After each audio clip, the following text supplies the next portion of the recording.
Okay, welcome back. And our guests are Dr. Victor Ohai, Africa Affairs Analyst, and Mr. Solomon Oyoniro. He's the CSO or CEO of SOA Foods, Agro Foods Processing Expert. Just when we were on break, we were saying that, look, we probably have to segment this our conversation properly because in places on a Saturday, and look at all the event venues, the party venues, they're all fully booked. You see money changers in front with mint currency. You go in there, you find, sumptuous food. So people are beginning to, what are there two Nigerias? If we're talking about spiraling costs of food, yet you see all of that. Is it really as serious a problem as we're trying to make out on this program? You were going to go into the matter that George's idea. Yes. If you take away all the subsidy, of course, you know that in Nigeria, whatever goes up hardly comes down. It's like having a domestic lion that has tasted blood. It will be difficult to get it to be as it were, to go back to where it was. But that's not to say it cannot happen, because the force of demand and supply can truly force prices down. But there are more critical issues than the issue of what you call it now, bringing out, that is going to help. Bringing down the prices of what you call it now, or subsidizing fuel. But note, America is deliberate and conscious about agriculture and food security. Yes. They are one country that subsidizes their farmers. And in Nigeria, we have to go a step further. Subsidizing in this case, okay, let me go to a step further before I come back to the issue of subsidy. A step further is protecting them by every means necessary. Because you see, a hungry people can translate to an angry people.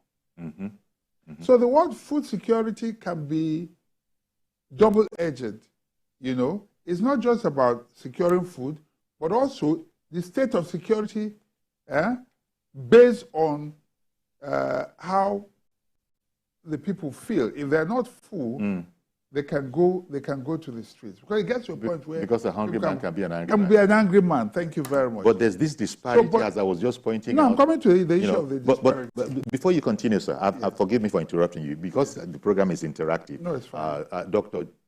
Joat, I didn't get the name, is calling in from Jos. Yes, there you go. Dr. Joat, good morning to you, sir. Yeah, good morning. Yes, thank you for calling in. You're on air now. Go ahead, please. Yeah. All right. This is your topic, insecurity and rising food prices.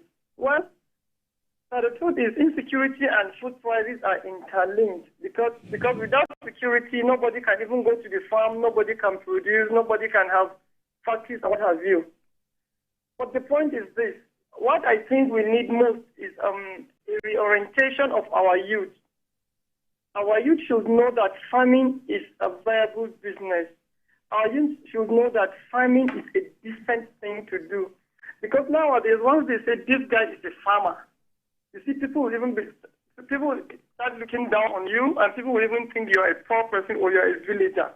Until our people start seeing very rich farmers in Nigeria, that is when the youth will feel happy to go into farming. And so the second thing is this: without fertilizer, with high cost of feed, without power, how can we produce and how can we even have manufacturing industries to curtail waste? I remember I schooled in Kaduna in a place called Ikara. Then we had a food processing plant in that local government. You could see all these bringing their tomatoes and what have you to sell it off, and then there's this tomato processing. They call it processing itself. So you see, every farmer knows that once he produces, he'll get to sell all his farm produce. So you see, there's competition. That makes everybody to even want to farm more. But these days, you farm, you buy fertilizer at a very high price, high cost of transportation because of the removal of oil subsidy, and you go and almost 50-70% of your produce gets wasted before getting to Lagos. So this is our problem. The government knows it, but the government is just reluctant to do the right thing. Okay. Until we start doing the right thing, sir, I'm afraid we can never have this thing right. Thank you. Thank you very much. Well, when you said there that the government knows it but is reluctant, I guess they would beg to differ that, look, maybe the government is even overwhelmed. I don't know. But what Dr. Jewett was saying there reminded me, this is why I said a lot of these ideas, we've been hearing about them like ideas to get us out of the woods. We've been hearing about it for some time. Because this, he brought to mind President Obasanjo's, at the time he was head of state, Obasanjo, Operation Feed the Nation. Remember? Yes. Operation Feed the Nation. Yes. And that's what Dr. Jewett was talking about, that, look, people need to, they need to just embrace farming and know that there's no way around it. Whatever you're doing, it might be an extra stream for you. Even if it is not an extra stream for income, at least it can supplement what you're doing. But I interrupted you because of that call that came in. Well, a lot of things have come up since the call, but you recall DIFRI? Yes, DIFRI. During Babangida's time, Department for Roads, Food, Roads, and Rural Infrastructure. So you can say sort of, they were intertwined as well, because good roads, of course, will lead to produce having easy passage and all. So government has to be deliberate. I was talking about the Americans. That's why Dr. Jewett said that government knows this, but I think, did he alleged that they're ignoring it. It's not, it can't be that they're ignoring it. No, you see, we have to get our priorities right. Oil has spoiled us. As a matter of fact, agriculture will take more people off the streets. If we had like we had different this agricultural extension but people have to be program. Attracted to agriculture. No, that's what I'm saying. That's the point that Jewett was making. No, with agricultural extension programs, I recall I talked about this issue of the value chain and taking the industries to those places where, as soon as you're farming, there are off-takers. You have the value chain close to that source of the source of production. You can process, you can package, and there's logistics. You can transport these things. It makes it easier. So there's little or no wastage. Okay. We have to be deliberate about them. This country has been mapped. We know what comes from every local government area across the country. Government can be deliberate about this. But because agriculture is, by its very nature, it's an ancient profession, perhaps as old as the so-called oldest profession in the world. And nowadays, the use that Dr. Jewett was, appealing to, they have alternative means. They don't want to wait for a cropping season. No, but we can be deliberate about this. The cyber, what the cryptocurrency now, and all sorts of internet-based incomes, and people just don't want to get their hands dirty anymore. Not every young person is there. You're right. It's easy to make a sweeping generalization. There are still many that are unemployed. How do you do this? If you have farming settlements, you can, and we talk about even these extension services. If government can go help them till the land, they cannot afford tractors. But the government, deliberate policy. Yes, as a deliberate policy. You go out there. You do the heavy grunt for them. Exactly. And there are some state governments. I recall seeing a documentary, I don't know if it's propaganda, but documentary from somewhere, Delta State. It may have been on your station also. I saw it when Delta was doing things with your station, where they would go set up poultry for young people, train them, and you could see the testimonies that were coming from there. You could do the same with piggery. You could do the same. I mean, there's animal husbandry. We have to be concerted about it and not give up.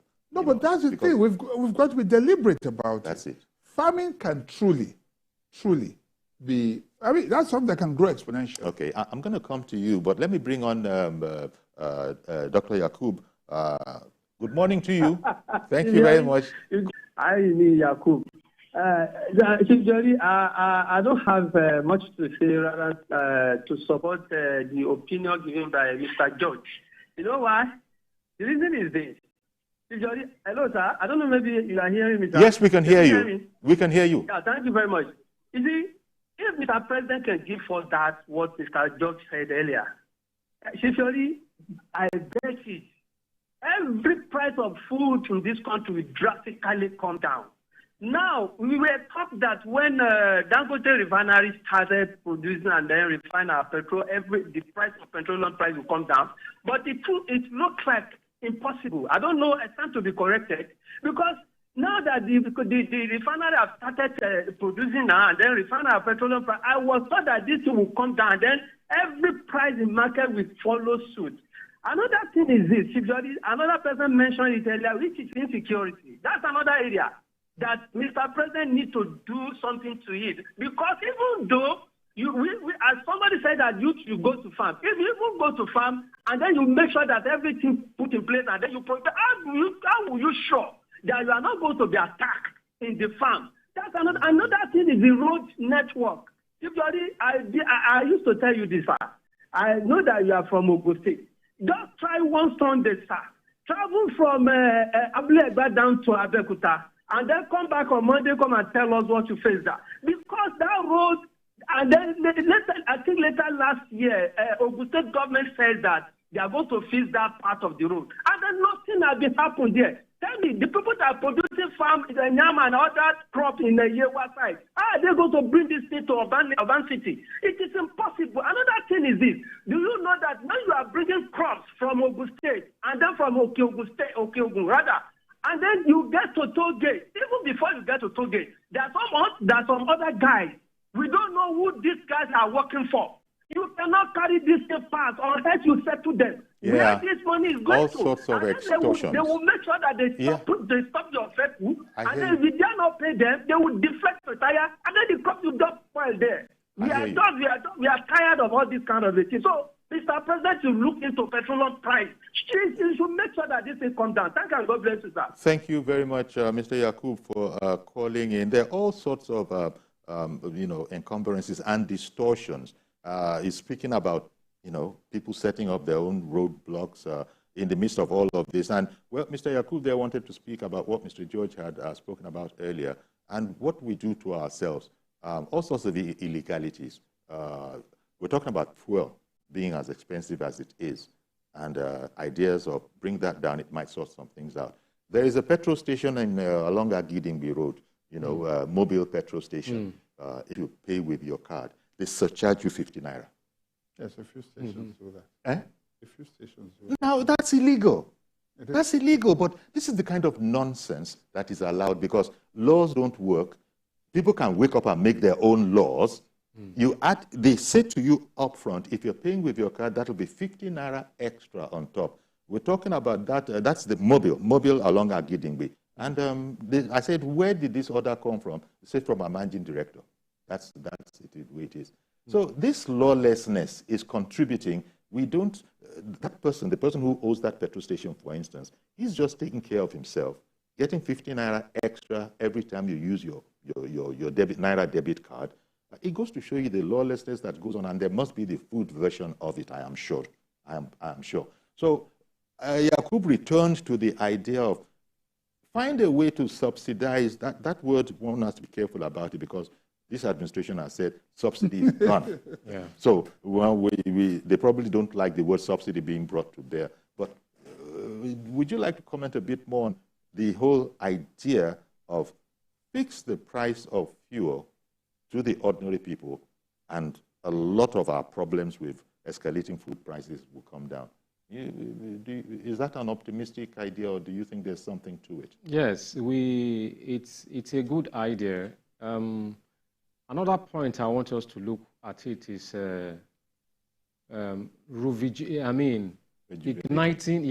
igniting private industries. Private industries, along the food value chain. Government cannot do everything. But haven't you been talking about whether or not agriculture is a good business? It's an indispensable business, but he just told us about a person with 100 hectares who has been sacked from his farm.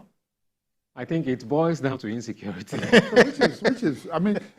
For me personally, I just want to stay focused on the topic for today, because if we want to look at the factors, there could be so many. Fuel could be one of them, bad roads could be one of them, miscreants on the road and the extra internal customs. Let me put it that way. Yes. Collecting, and all that. All of that. Elder David, sorry, sir. No, it's fine. Elder David, good morning to you, sir.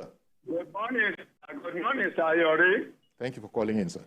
Hello. Yes, we can hear you, Elder. Hello, sir. We can hear you, Elder David. Carry on, please.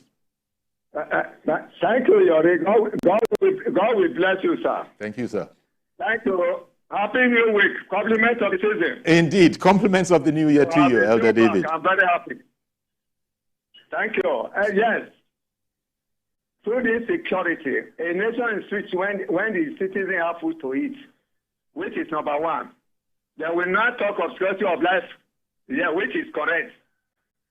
And we thank God this government have come in place. The only thing I'm always saying on this platform, when I say patience, when people are patient with this government, all this problem will be solved. It is just because some people are very diabolical. What some people do is to discredit the government. What are they gaining? When we are talking of refinery, South Africa, does it have oil? It's one of the richest in the whole world because of good leadership. South Africa have no oil. And this government has done so many things. This field, which they have set up, they have appointed a minister for it, is going to run Nigeria more even than the crude oil we are talking about. The increase of petroleum, they have actually bring hardship for every one of us. Nobody that is not suffering it. Mm-hmm. And they have bring people very good advantage for Nigerians. There are many things Nigeria are enjoying today we could have not have enjoyed. And if I may ask, is it only the federal government alone? What of state government? What is their own job they are doing? Yes. What of local governments? Revenue allocation is shared into 3 tiers of government. Why are we looking only the federal? Okay. There are some states that have never even implemented only one project. For 8 years, they are going out. I would not like to tell you that, you know them.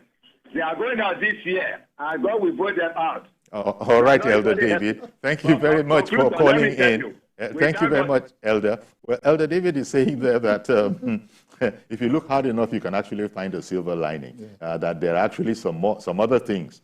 Even as we are complaining about these, there are some other things we are benefiting. So let's not dwell too long on the negatives. Indeed, thank you for your counsel, Elder David. But we're just saying that sometimes it's difficult to see and indeed practice the patience that Elder David is talking about when you suddenly get a stomach cramp as a result of hunger. And we've been talking about the indispensable occupation of agriculture, farming, and how all of that, is in the doldrums right now. It doesn't matter what aspect of agriculture you look at. Is it fisheries? Is it poultry? Cattle herding? Nothing. Everything. It's the soaring prices, and it's been going like that for upwards of maybe a year now. And the problem is we have to come out of it. I pointed out that these ideas, you've been talking about them ad infinitum, right through the Buhari administration, right into this one. And I guess these ones had better, get a move on. If they just have to become more creative if people are going to understand and practice the patience that Elder David was talking about. They want some succor.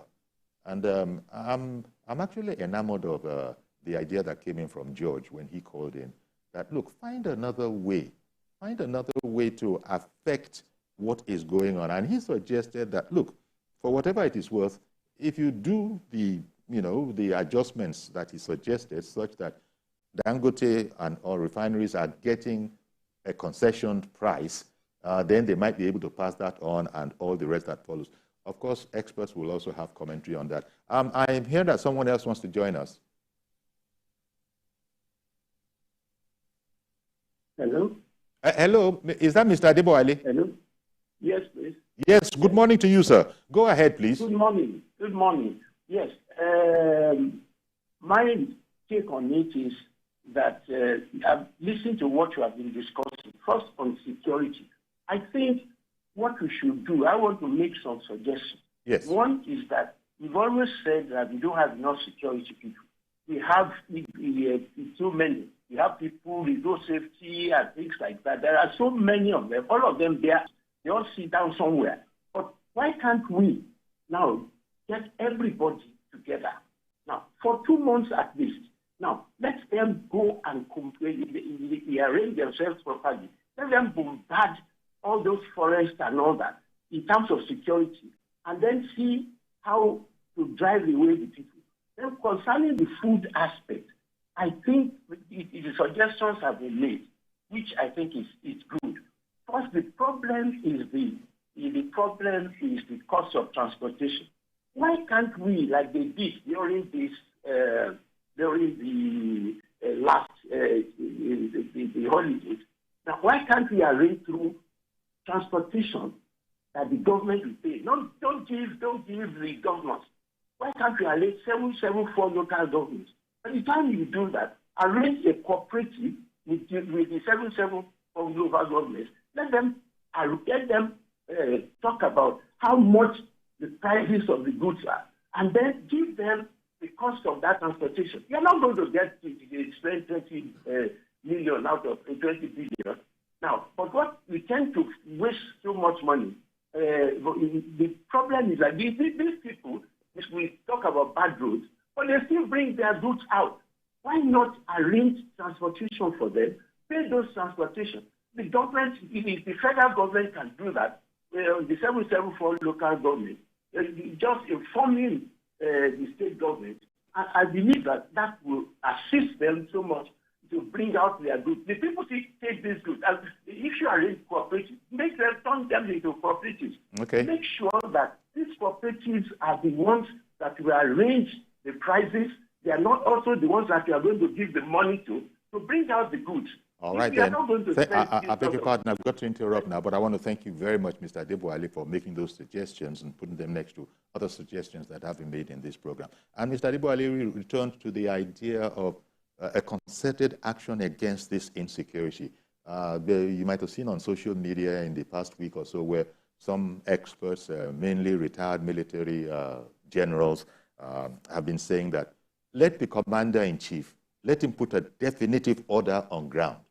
Let him put a definitive order on ground and then come and see whether we don't have the boys and the women in uniform to indeed, execute his order. But they're suggesting, as I say, conspiracy theories, that it is not so for a reason. We're going to have to leave it here, gentlemen, unfortunately. And there's so very much, as Victor was saying, there's so very much more that needs to be said. But let me just thank you very much, Solomon. Mr. Oyeniro, CFO, Ostra Foods, Agro-Foods Processing Expert, and Dr. Victor Ohai. He's a politician, actually, but at the moment, he's an African affairs analyst. He's a man of many caps. Thank you very much, Dr. Ohai, for coming on the program as well. Thank you for having me.